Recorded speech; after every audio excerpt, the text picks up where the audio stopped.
A very good evening, friends. I welcome you all to the daily newspaper analysis brought to you by the Shankar IAS Academy. Today's date is 12th March 2024. Here are the list of articles which we are going to discuss today. As you can see here, we have compiled various exam related articles from the variety of newspapers. Okay, now let's get into discussion. This article talks about the notification of the Citizenship Amendment Rules 2024 by the Union Home Ministry. These rules will enable the implementation of the Citizenship Amendment Act CAA, which was passed in 2019. This is the crux of the article. In this context, let us learn about Citizenship Amendment Act CAA from the exam perspective. Before that, we shall go through the background of the topic. See, the citizenship in India is regulated by Citizenship Act 1955. According to the Act, citizenship may be acquired in India through 5 criteria that are by birth in India, by descent, through registration, by naturalization, and by incorporation of territory into Indian Union. However, the new law introduces religion as the 6th criteria to acquire citizenship in India. Okay, now let us see the changes which are brought out by the Citizenship Amendment Act 2019. Firstly, the Act proposes that specified class of illegal immigrants from the 3 countries, Afghanistan, Bangladesh, Pakistan, will not be treated as illegal migrants. See, this will make them eligible for citizenship. However, the term illegal immigrants refers to the foreigners who enter India without a valid passport or travel documents, or they may stay beyond the permitted time. See, illegal immigrants can be deported or jailed, but this act makes them eligible for citizenship from the date of their entry into India anytime before December 31, 2014. Moreover, all legal proceedings regarding their status as illegal migrants or their citizenship will also be closed. But here, note that the refugee has to fulfill some qualifications. One of the qualifications is that the person must have resided in India or been in the central government services for the last 12 months and at least 11 years of the preceding 14 years. See, for the specified class of illegal migrants, the number of years of residency has been relaxed to 5 years. Here, the specified class of migrants are nothing but the persons belonging to Hindu, Sikh, Buddhist, Parsi, Jain or Christian community. See, previously they should have resided in India for not less than 11 years. But this act has relaxed the provision from 11 years to 5 years. See, this is the first major change which was brought out by the CAA Act 2019. And remember, the amendments on citizenship for illegal migrants will not be applied to certain class of areas. This includes the tribal areas of Assam, Meghalaya, Mizoram, Tripura, which are included in the 6th schedule of the Indian Constitution. See, these exceptions also includes the states which are regulated by inner line permit under the Bengal Eastern Frontier Regulation Act 1873. So, okay. Secondly, the CAA made amendments to the provisions related to overseas citizens of India card holders or OCI card holders. Know that any foreigner may register as OCI under the 1955 Act if they are of Indian origin or the spouse of the person of Indian origin. This will entitle them to the benefits like right to travel to India, to work or study in India. But this law has amended the Act to allow the cancellation of OCA registration if the person has violated any law which was notified by the central government. See, this is the second major change which was brought out by the 2019 CAA. Here, you might have a doubt why India is making such a huge concession for some specific religions. See, the intent behind the law is to safeguard the persons who are belonging to Hindu, Sikh, Buddhist, Jain, Parsi and Christian community who have migrated to India after facing horrific persecution on the ground of religion in Pakistan, Afghanistan and Bangladesh. See, it is a positive discrimination measure just like our reservation in education and employment. Again, there are many oppositions saying that the law is exclusionary and violates the secular principles enshrined in the constitutions and targeting the minorities. But in reality, no changes have been made to the present legal process of acquiring Indian citizenship by any foreigner of any category through naturalization or through registration. So, it means even Muslims from Pakistan, Bangladesh, Afghanistan can get Indian citizenship through naturalization or registration. The procedure for them remains the same. Here comes another question. Does this mean that illegal Muslim immigrants from these countries will be deported under the CAA? The answer to this question is also no, because the CAA has absolutely nothing to do with the deportation of any foreigner from India. The deportation process of any foreigner, irrespective of his religion or country, is implemented as per the mandate of the Foreigners Act 1946 or the Passport Entry into India Act 1920. So, CAA does not deport the illegal Muslim immigrants from the 3 countries. Okay, hope you are very clear about the topic. So with this basic points, let us conclude this and take up the next news article for our analysis. Look at this article. Development Bank SIDBI on Monday said that it had secured approval from the Green Climate Fund GCF for its first anchored project, Havana Sustainability Fund ASF, which was valued at $120 million. See, this is the crux of the article. With this backdrop, let us understand about two important climate finances, that are Green Climate Fund and Loss and Damage Funds. Okay, now firstly, let us take up the Green Climate Fund and discuss. See, the Green Climate Fund GCF is a financial mechanism within the framework of United Nations Framework Convention on Climate Change, or UNFCCC. Know that it was established in 2010 at the 16th COP of the UNFCCC in Cancun, Mexico. It is headquartered in South Korea. Okay, now let us see the structure of the fund. See, the fund is governed by the GCF board. The board has 24 board members. See, the board functions under the COP and it is accountable to the Conference of Party of the UNFCCC. Know that GCF serves the Paris Agreement in accordance with the Article 9 of the Paris Agreement. The main aim of the fund is to help the developing countries to realize their nationally determined contribution, or NDC. The GCF has set itself a target of raising 100 billion of climate finance by 2020, but it remains unmet. Know that it is mandated to invest 50% of its resources to mitigation and 50% to adaptation in its grand equivalent. It is also mandated to invest half of its adaptation resources in the most climate vulnerable countries. With this detail, now let us move on to discuss about the loss and damage funds in a brief. See, it was first announced in 2022 at the conclusion of the COP27 in Sharm el-Sheikh, Egypt, but it was launched at COP28 at Dubai Summit. For the purpose of the fund, a transitional committee was set up to decide the working conditions, which will be based at the World Bank but managed by an independent secretariat. See, the World Bank will be the interim host of the fund for a period of 4 years. Know that the payments are voluntary and a certain percentage has been set apart for a category of countries called least development countries and small island development states. See, the commitments worth at least 450 million have already been made so far by the European Union, United Arab Emirates, Germany, US and UK and Japan. See, this is all about the loss and damage fund. See, in our discussion, we saw about two important green climate finances. They are Green Climate Fund, and in the second part, we saw about loss and damage fund. So with this basics, let us move on to next news article for our discussion. Look at this article. Recently, India joined a select club of countries with the PM announcing that the first successful flight test of AgniV ballistic missile, which is carrying the Multiple Independently Targetable Re-entry Vehicles MIRV. See, with this backdrop, now let us discuss about AgniV and MIRV from preliminary perspective. Let's start our discussion about AgniV in a brief. See, AgniV is an indigenously built, advanced 3-stage solid-fueled surface-to-surface ballistic missile. Know that it was developed under Integrated Guided Missile Development Program, or IGMDP. Okay, in this juncture, let us be aware about what is ballistic missile. See, ballistic missiles works on the same principle as throwing a stone at a target. See, what will happen when you throw a stone? When we throw a stone, we exert some force on the stone. The stone continues to rise against the gravity until it has some residual force on it. Once the force is exhausted, it falls down due to gravity, accelerating along the way. See, the same thing happens in a ballistic missile. Okay, now coming back to AgniV. As I said earlier, AgniV is the most advanced surface-to-surface indigenously built ballistic missile. See, it's a 3-stage solid fuel 17-meter tall missile and is capable of carrying a nuclear warhead about 1.5 tons. Moreover, know that it works on the fire and forgot principle. That means once fired cannot be stopped except by an interceptor missile. Also know that AgniV is the intercontinental surface-to-surface nuclear capable ballistic missile. It's the latest in India's Agni family of medium to intercontinental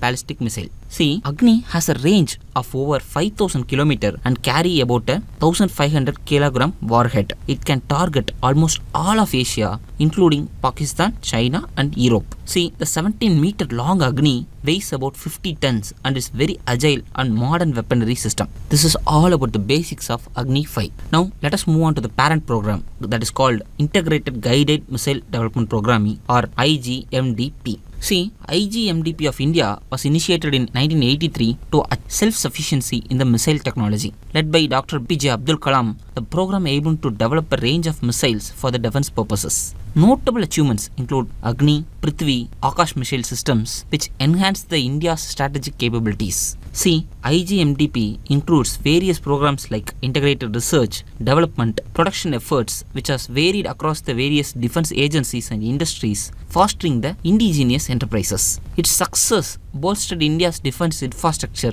and technological prowess, reducing the reliance on the foreign imports. Know that the program symbolizes India's commitment to self-reliance in the defense and remains a cornerstone of the missile development endeavors. Now, let us understand about multiple independently targeted re-entry vehicles or MIRVs in a brief. See, MIRV technology allows a single missile to carry multiple nuclear warheads, each capable of being aimed at different targets. Developed initially in the 1960s, MIRVs have revolutionized the concept of ballistic missile payloads by enabling the several small warheads to replace the single large one. Picture a missile as a delivery vehicle, much like the sophisticated courier service that can transport multiple packages to different destinations. Now imagine each package contains a nuclear warhead capable of causing immense destruction. This is the essence of MIRV technology, which allows a single missile to carry and launch multiple nuclear warhead, each programmed to hit a separate target. Currently, only a handful of countries have confirmed the deployment of MIRV in them. They include US, Russia, China, France and UK. These nations possess MIRV technology on their ICBMs, or they are also having on their submarine launched missiles. So, with the successful test of the AgniV missiles under the mission Divyastra, India has now joined this exclusive club of nations with the MIRV capable missiles, marking a major milestone in the defense technology of India. See, this is all about the article. In this article, we saw about the basics of AgniV and we also saw about the basics of MIRV technology. So with this, let us move on to the next news article discussion.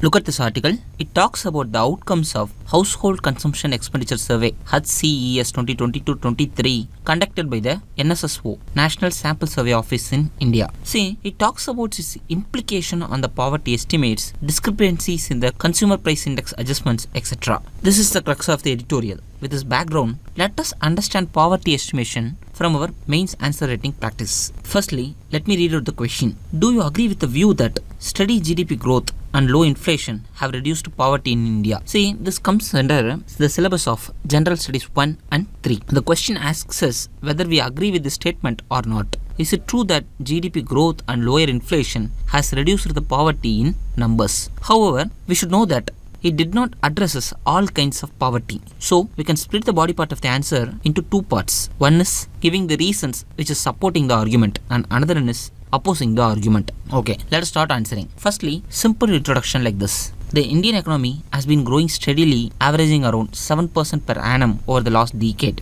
This growth rate is one of the highest in the world and it has taken away 13.5 crore people from the multidimensional poverty in the last 5 years. See, the introduction supports the given statements with the factual data. With this, let us move on to the first part of the question, that is reasons in the support of the argument. See, the steady GDP growth and lower inflation resulted in the following. Firstly, it increased the incomes in the hand of the public that improved their standard of living with cheap and good quality products and services. Secondly, it increases the income of the government that in turn increased the public expenditure for the welfare of the people. Thirdly, it generated more employment opportunities, especially in the labor intensive sectors, and more wages due to more output. Fourthly, it improved the quality of education for the students who especially come from the poor households. Fifthly, more money in the hands of the people increased the asset creation, which in turn helped them in their bad times. See, these are all some of the supporting points you can mention in your answer. Now move on to the second part. Give a connecting statement as follows. Though poverty is reduced in absolute numbers, it still persists in the various forms and transferred to the next generation.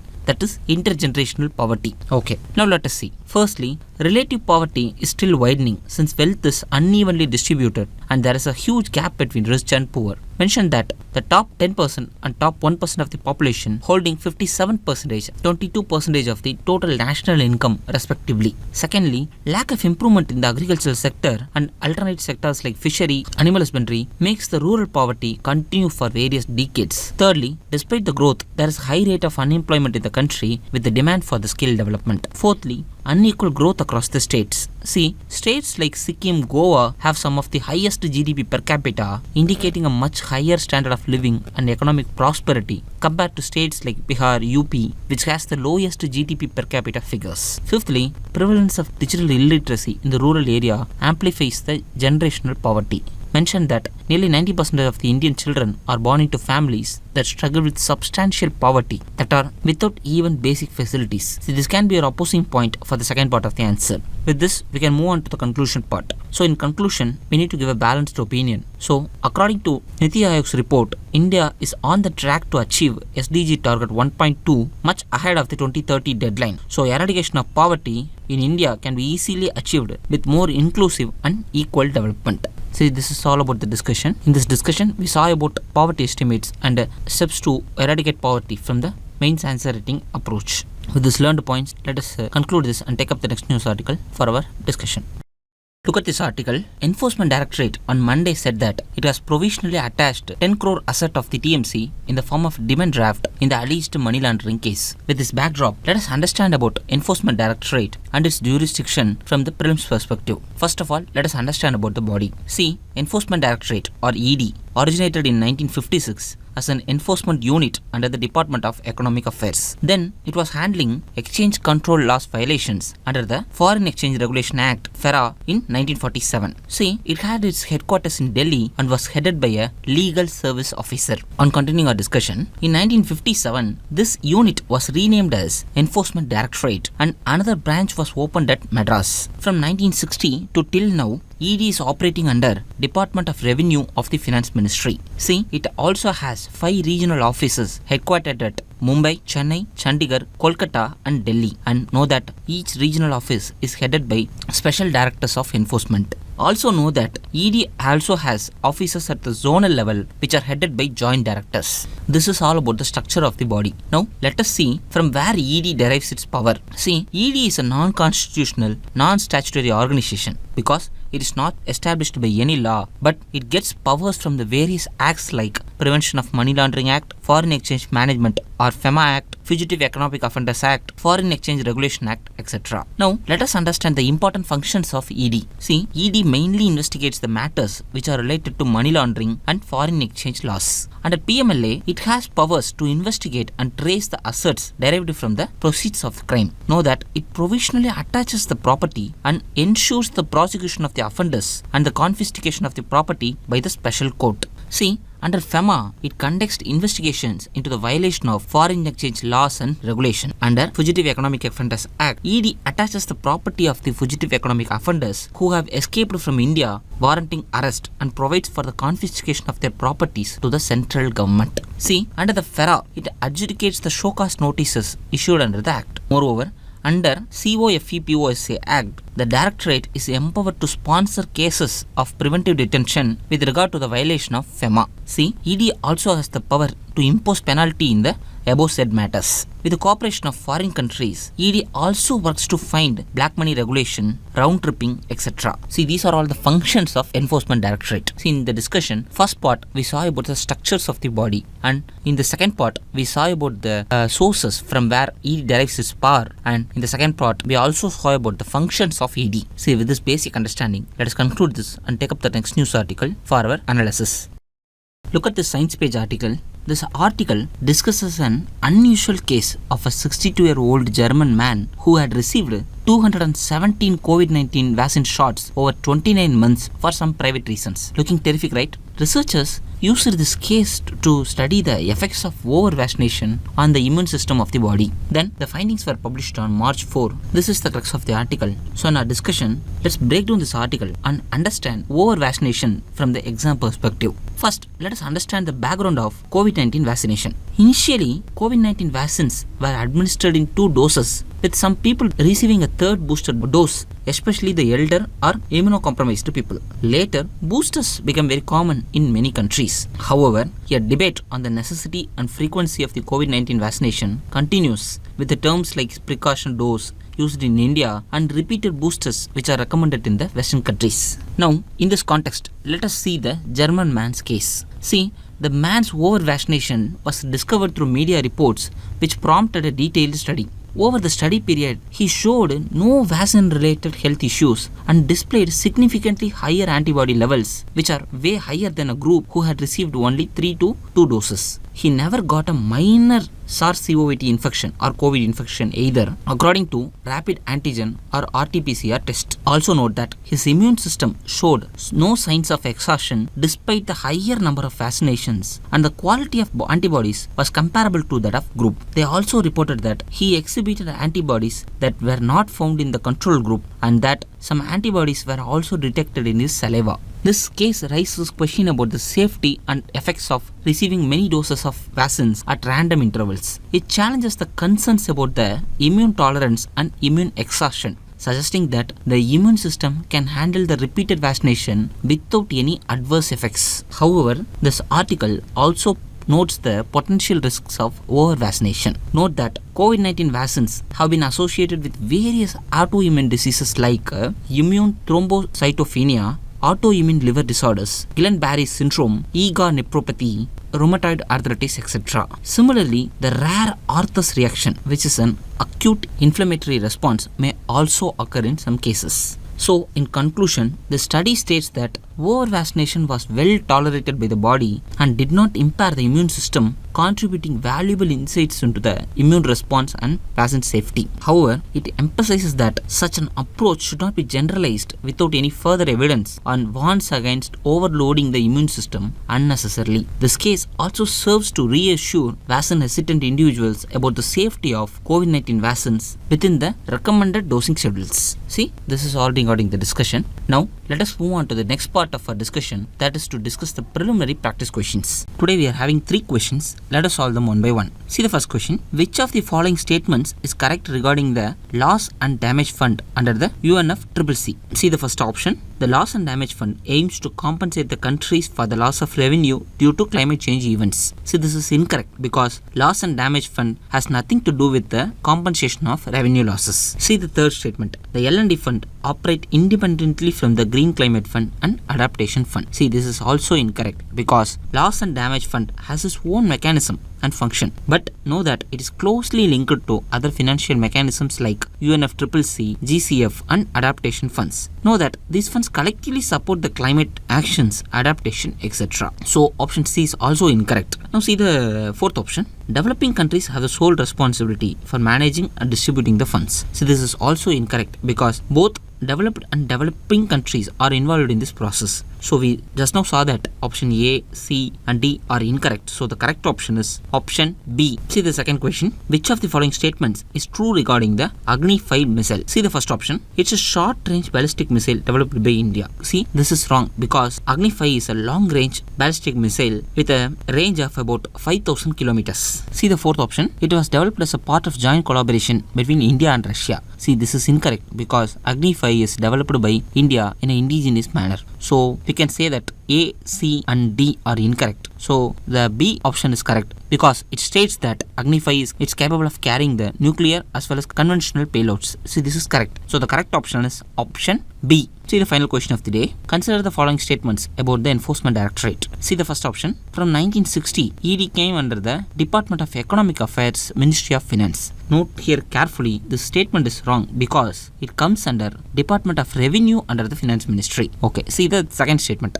ED is a non-constitutional and non-statutory organization. See, this is correct as we have seen in our discussion. See the third one. It was started as an enforcement unit under the Department of Revenue Finance Ministry. See, as we see in our discussion that it was initially started as the enforcement unit under the Department of Economic Affairs, Ministry of Finance. Later, it got shifted to Department of Revenue. So, this statement is also incorrect. So, the question here asked is how many of the statements are correct? So, the correct option is option A. The mains question based on today's discussions are given here. Interested aspirants can write and get back to us. If you like today's video, like, comment and share it with your friends. For more updates regarding UPSC preparation, subscribe to Shankar IAS Academy. Thank you very much.